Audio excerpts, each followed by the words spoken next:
It's my absolute pleasure to welcome the artist behind Tupac's Makaveli album artwork. It's Riskie Forever. How you doing, brother? I'm doing fine, man. I thank you guys for having me on. I really appreciate it. Sure. Thank you for joining us on Hip Hop 24. First off, congratulations on the new NFT collection. Thank you. I really appreciate that. It's been a long time coming. It's 25 years. Sure. So I want to do something different with it. It's a big celebration, 25th anniversary of the Makaveli album. And right. It don't even seem like it's been 25 years, but it's been a long 25 years, though. Agreed. Really long. For sure. It's an amazing way to celebrate, though. How did the idea for the collection come about? You know what? The idea for the collection came about. Actually, Steve Lobel and Noble had got together. Noble made a call to Steve Lobel. I don't know if you know who Steve Lobel is. Oh yeah, sure. Steve Lobel, big manager or whatever. He made the call to a company I'm working with called Zealous.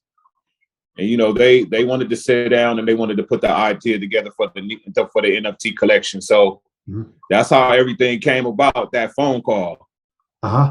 For sure. And that initial connection. So. See, your artwork is carrying on Tupac's legacy. You just said then yourself, it's been a long 25 years. So it's carrying on the legacy, and you drop in. Is it the NFT collection over the next 7 days to go along with the 7-day theory? Yes, it's actually designed to go along with the 7-day theory. So it's actually 25 NFTs per day.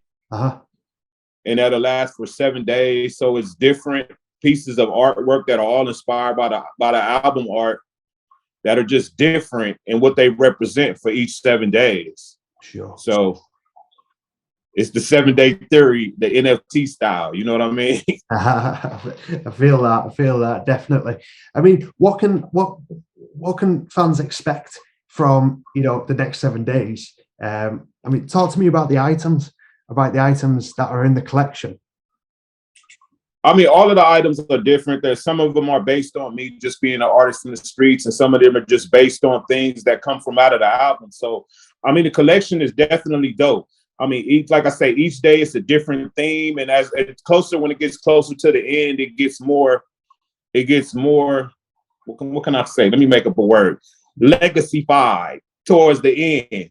So I think fans will really appreciate how the artwork has been flipped to coincide along with the times with this whole cryptocurrency NFT thing. So sure. I think it'll definitely be a great experience. If you're a Pac fan, it's definitely a great experience to even, look at the NFTs and see how, they're all coinciding with what that album brought to people 25 years ago from an artist perspective. You know what I mean? Sure.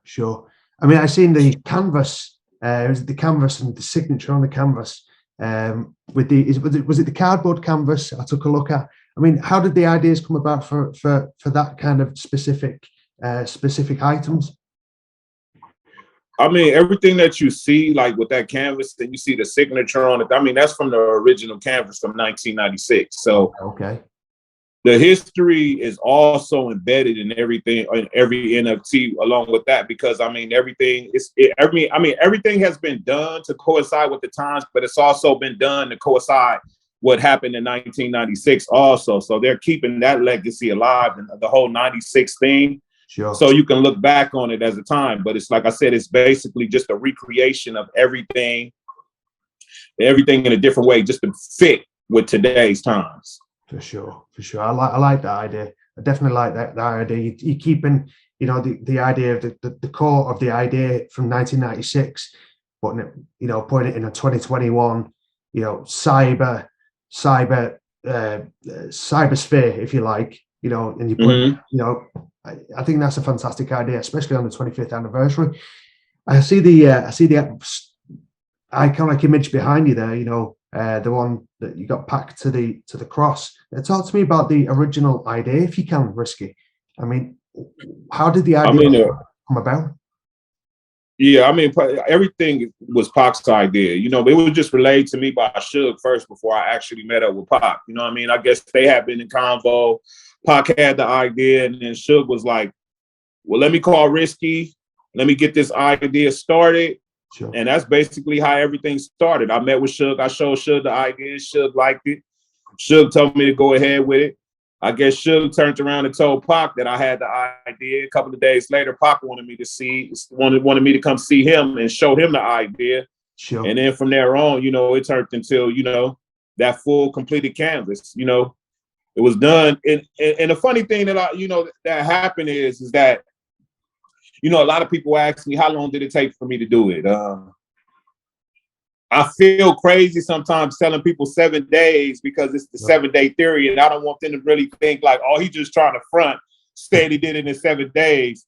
But when I worked at there for a lot of times, I will be doing so many different things that it will take me a while to do something. So when I worked on the All Eyes on Me, I was answering the phone. I mean, when I worked on the Makaveli, I was answering the phones. I was doing all kind of other things, going back and forth with it.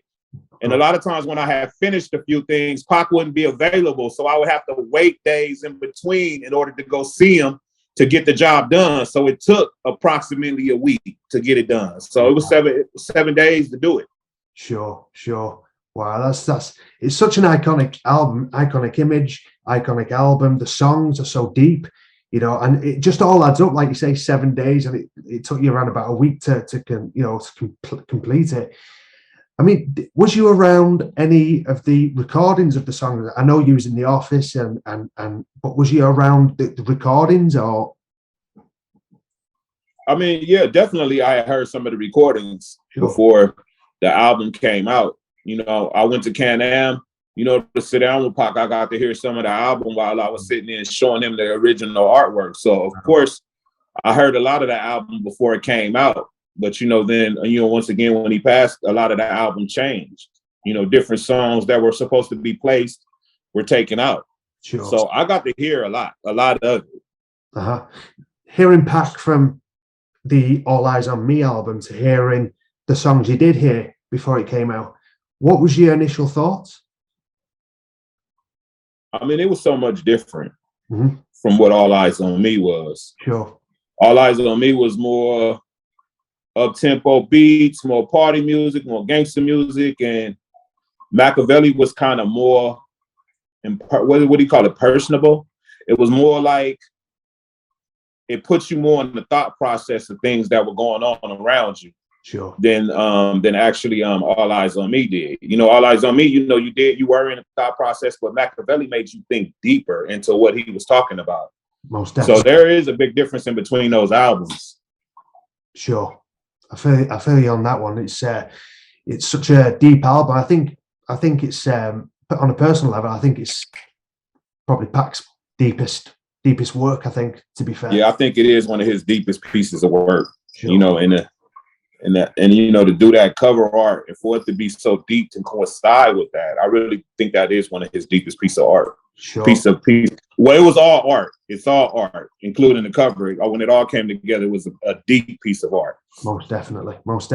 Going back to the art, I mean, what was his reaction? What was his initial reaction?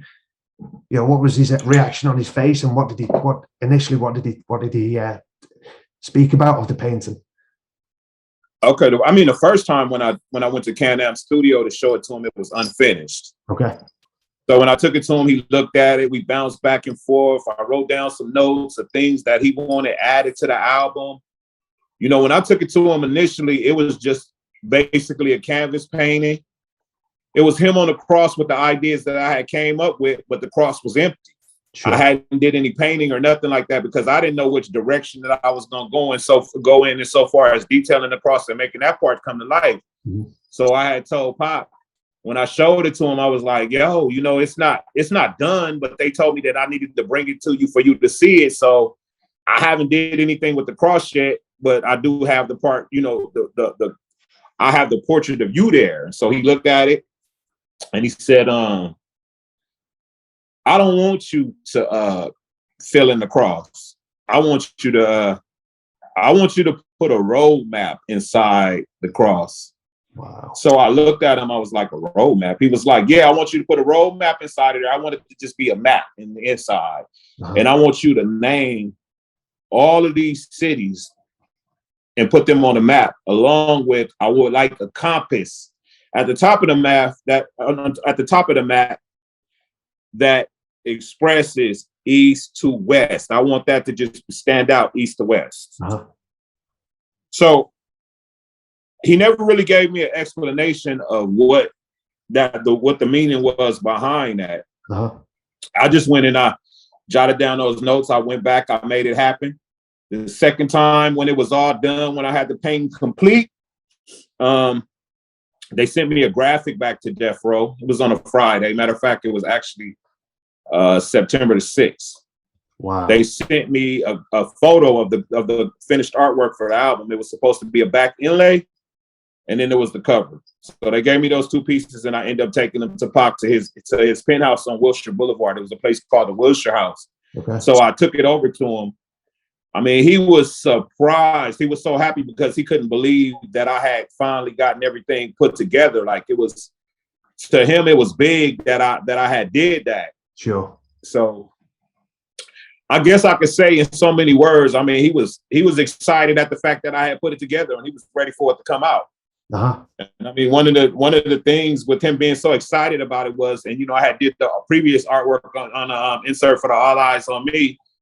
Death Row were in talks to give me an art show, and Pac was like, "Yo, I'm gonna help get you on. I'm gonna host this art show for you." Sure. So that was like one of the biggest things that was supposed to come out of there. And Pac was already like paint stuff for his house, like, let's work things out. We're gonna make it happen when we come back from Vegas. And we already know the end of that story. He never made it back to Vegas. So everything that I thought was about to be an actual reality had ended up changing. It never happened.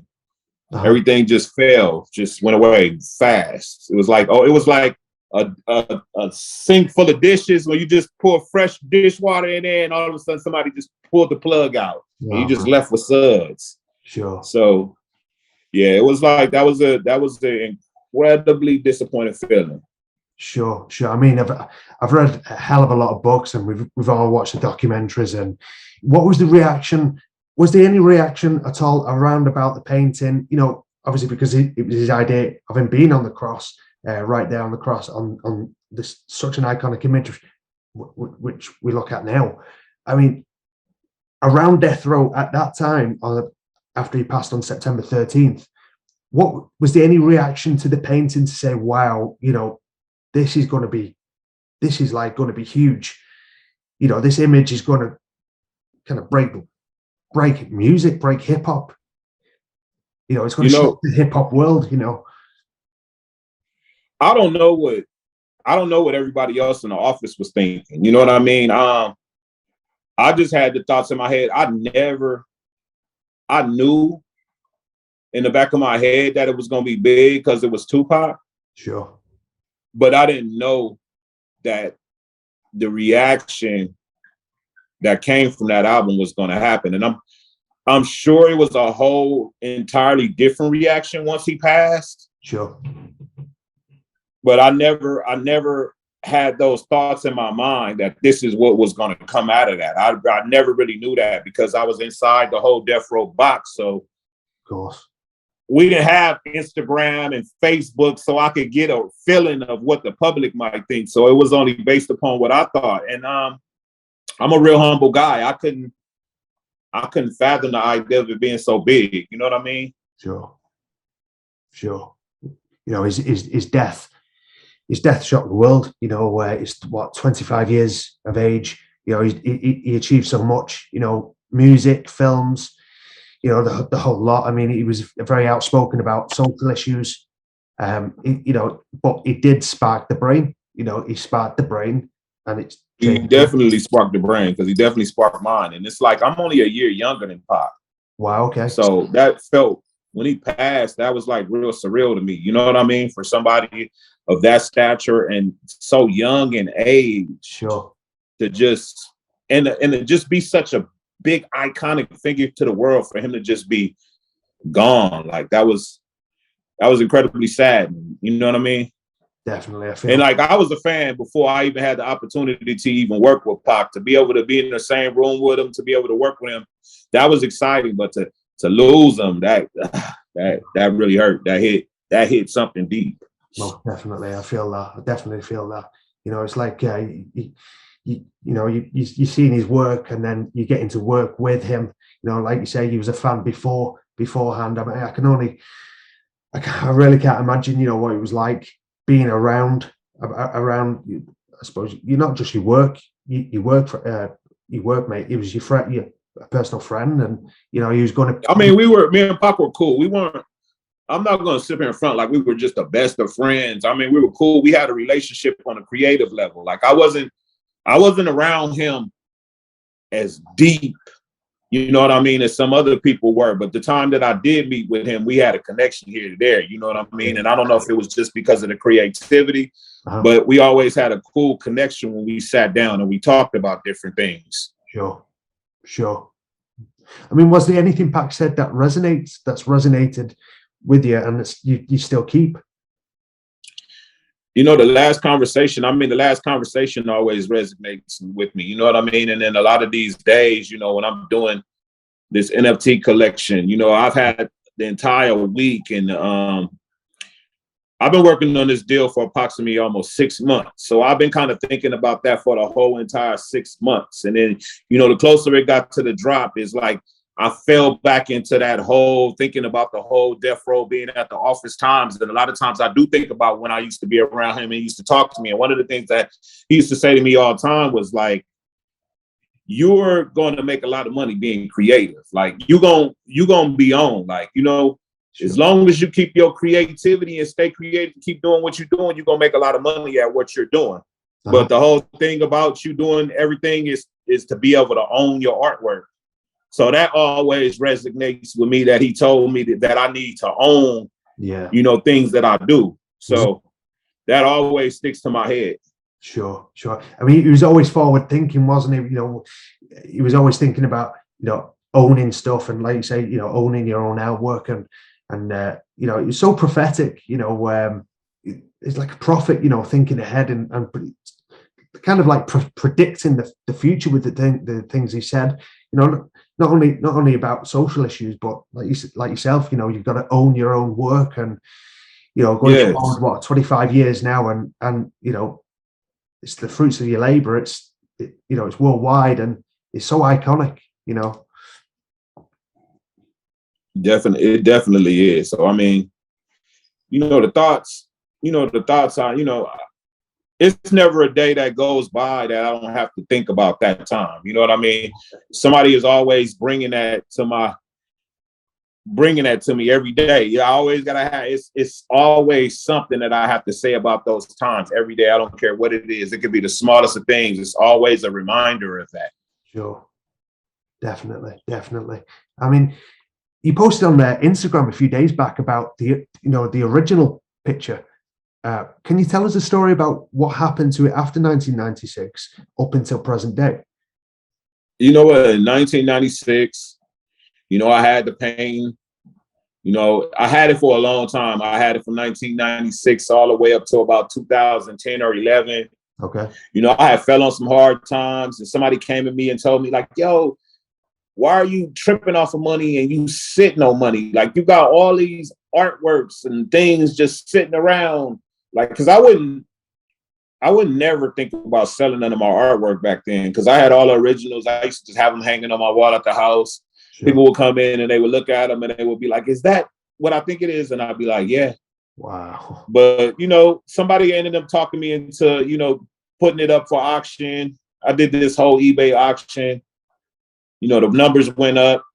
I don't know what happened. Somebody dropped the ball or did some funny stuff. I ended up losing it in the second highest bidder. Oh, and wow. It ended up being sold and shipped off to Trinidad. So it stayed in Trinidad for almost 10 years.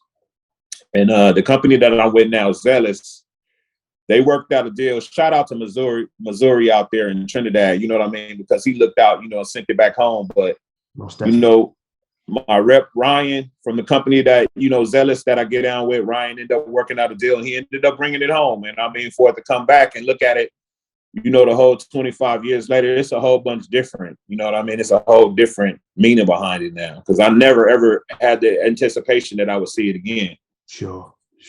I mean, I seen the video, you know, on Instagram. I think it was it shot on a plane? I think, was it on a plane on the way back? Yeah, it was. Yeah, we flew out to LA because we did a press party the other day. So we flew on a jet. They wrapped it up, boxed it up, put it on the jet. And we took it on. We took it with us out there to LA. Wow. What was and the then, you know, what's my reaction to that? Yeah, what was the reaction at the party as well? You know, seeing my reaction it's like this is my reaction to that. You know, I'm looking at everything in a whole new different perspective now, because I never saw things as big to me as they are. And when I see the company get the painting and they're crating it up and shipping it and carrying it like it's a relic from King Tut pyramid or something, you know what I mean? Yeah. It just lets me know how important that piece is to hip hop, and I overlooked how important that piece really is. Most definitely. I mean, I've got the Makaveli poster here. I don't know if you can see that. I mean, I see all of that. I helped design that one Makaveli poster back there. I helped come up with the idea for that. All right, okay. That was my next question. You know, I don't know the story about that. It's kind of a rare piece. I mean, because we see the Makaveli album cover, the Tupac on the cross, but this right here. I mean, what was the story behind this poster here? What changed from that poster to the one on the cross? Well, you know, I used to work in promotions a lot, and the head of our promotions department, his name was B-Man. Okay. So, you know, B-Man was, you know, he would create posters for the street team, and at that time, we weren't really ready to unveil what the cover was going to be. Sure. So, you know, it was a lot of photos that were taken of Pac, and me and B-Man happened to be sitting down, and it's not like I'm saying that I sat down and this was my intent to come up with this idea with B-Man, but B-Man was going over some pictures. He was trying to come up with a poster. And I just happened to walk in the office one day and I was sitting down looking at the pictures with him. And I saw that picture and I was like, B-Man, you should use this picture right here, because it looks like he's in real deep thought. And on top of that, him being in real deep thought, looks like he has a lot of pain behind that too.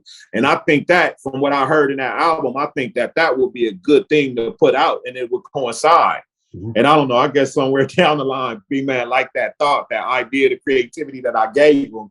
And the next thing I know, I saw him, you know, put that poster out. Yeah. It's a really good idea, because it does look like he's in thought, he's in real, you know, he's in pain. It's real. When you look at that picture right there, it just gives you so many emotion, because the first thing you're wondering is, what is he going through? Sure. What is he going through? That's what that picture reminds me of. What is he going through? Definitely. I mean, he's going through quite a lot at that point. Pac was going through a lot. Like, he was going through a lot. I can't really speak personally, but I mean, to just know, like, after all of these years, he was still faced with being put back in the system. Sure. That's a lot. You know what I mean? When you out here selling millions of records like that, you like one of the biggest public figures from 1996, and you still faced with being locked up. That's a lot. I know how it is to even just think about this whole deal and some of the turmoil I was going through with putting this deal together. So I could just imagine how he felt being faced with that, because I know I can't put those feelings together and say, yeah, these are exact. I know how you feel, but I know how I feel with different situations going on. So if it's anything like that, I can just imagine. Sure. It's a lot to deal with, especially at the young age that he was, you know. I mean, I can't imagine at the age of 25, going back to 25, dealing with a whole bunch of BS, what he was dealing with. You know, it's right. It's a lot. It was a lot, you know, and his pain did come out in his music, especially that last album. It's the Makaveli album was such a deep album. I mean, just before we get off the album, do you have any favorite songs on the album? I mean, one of my favorite songs is Crazy. Yeah, definitely. I mean, Hold Your Head. And for some reason, I just love Against All Odds. Like, that's one of my favorite joints too off of the album. I mean, I have quite a few, but those are the ones that really would stand out to me. Like, if I just put that album on, and then out of those three, well, I'm gonna play one of those first, sure. And then I'm gonna get into the album. Like, that's my warm up right there. One of them joints. Yeah, Crazy's my favorite. I've got you on that one. Exactly. Sure. Going back to the NFTs, I mean, it seems like the way forward for artists now with using the NFTs. I mean, how did you get into the NFT world, and how do you see it going forward? Like I said, I got into the NFT world once the first NFTs dropped. It was crazy. Like, I was getting emails, direct messages from everywhere. Everybody wanted me to do an NFT with them, and I just couldn't understand, like, where is this coming from? I mean, people that I hadn't heard from in years, people were coming from everywhere. Let's do an NFT. So for the longest, I didn't just jump into doing an NFT with nobody, because I felt like if I do an NFT, it's got to be much more than me just doing an NFT with somebody. It's got to be some things to surround that to make it big. It can't just be like, I got an NFT and it's just sitting on the shelf. It needs something behind it, publicity. It needs promo. It needs all of these things behind it. So for a long time, I sat out on everybody. And I mean, I had talked to different people like Ja Rule. I had talked to my boy over at Big Head Entertainment. They were trying to get me to sign. It was a lot of people wanted me to sign with them to do an NFT. So, I mean, the more and more I found out about it, that's when I ended up meeting people over at Zealous. And they just made some offers to me that I just couldn't refuse. Uh-huh. So I went on taking that deal. So, I mean, the whole NFT space is different for me. I'm still learning about it.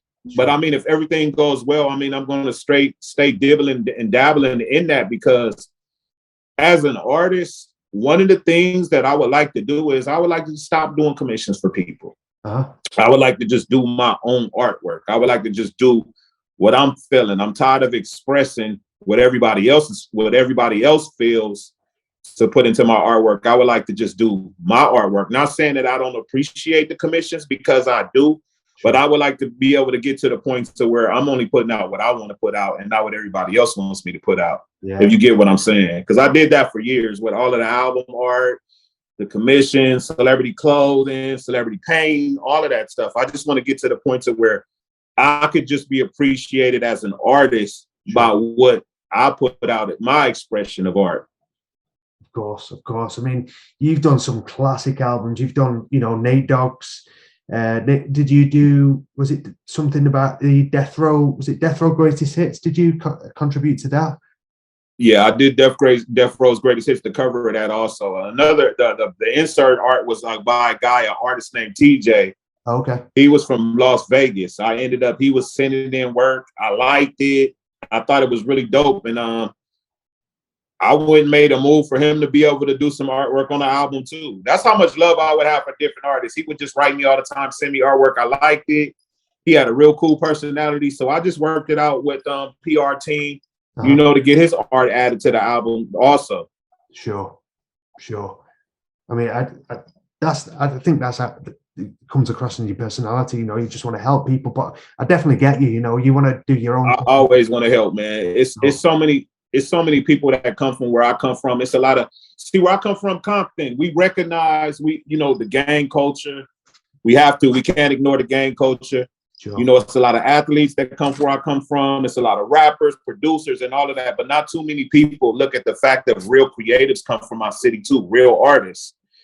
So I would like to be able to do something, because when I was coming up, we didn't have too many programs for artists to get involved in, different art programs. Other than just being at school, we had no other escape, to do stuff. There was a lot of sport programs for sports and things of that nature, but never nothing creative where people can go to a creative safe spot and they can paint and they can, work out their creativity. There's never no places like that. So I would like to be able to contribute to something like that. I already have one of my friends, I Am Compton, KP, from the show Black Ink Compton. He's brought that creative since I've been gone, because I had a studio there that was dedicated to that. But I ended up closing it down once my boy ended up getting killed 2 doors down.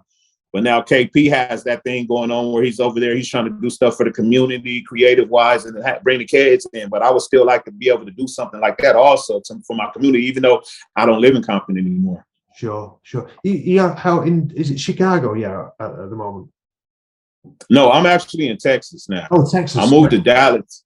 I actually stay in Frisco, Texas. I'm like, I don't know if you heard of the Star before. The Dallas Cowboys training facility is like 3 or 4 minutes from my house. Oh, okay. You know, I stay out here. Like I like it out here. It's just more peaceful. I can think. I can get away from some of the things that, you know, bothered me growing up as a teen, like all of the gang violence, you know, seeing the same things every day.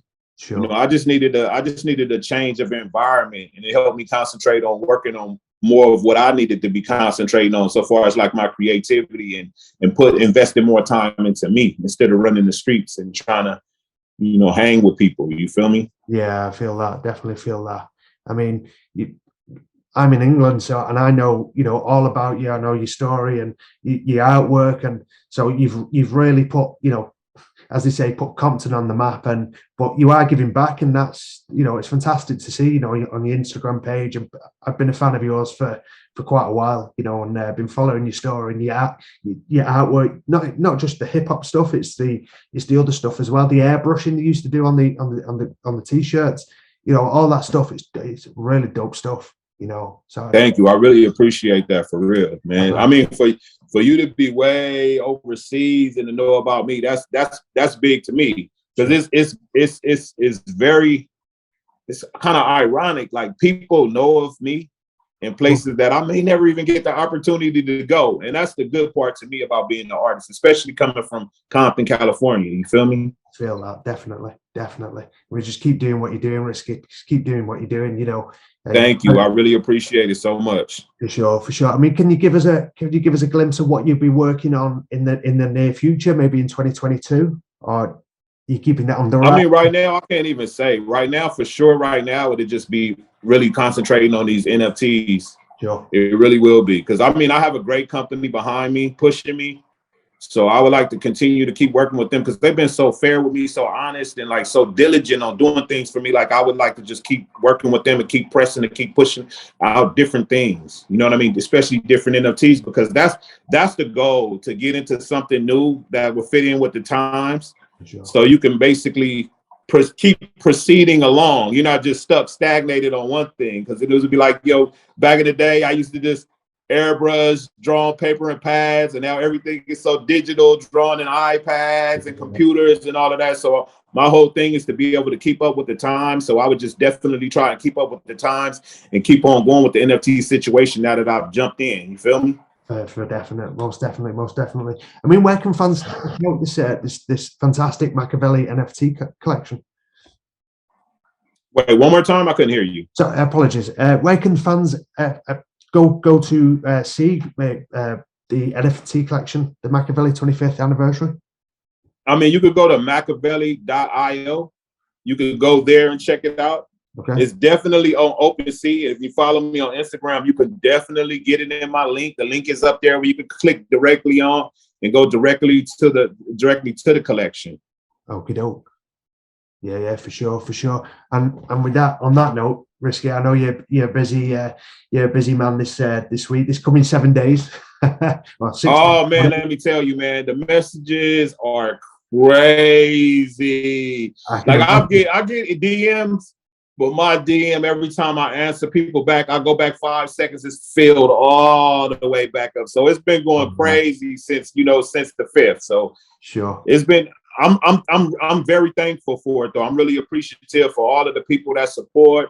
I don't even like to say that I have fans. I'm just appreciative for all my supporters out there that love my work and appreciate it, and just follow my story and what I've done for hip hop, For sure. You're a legend. You're an absolute legend. And Hip Hop 24.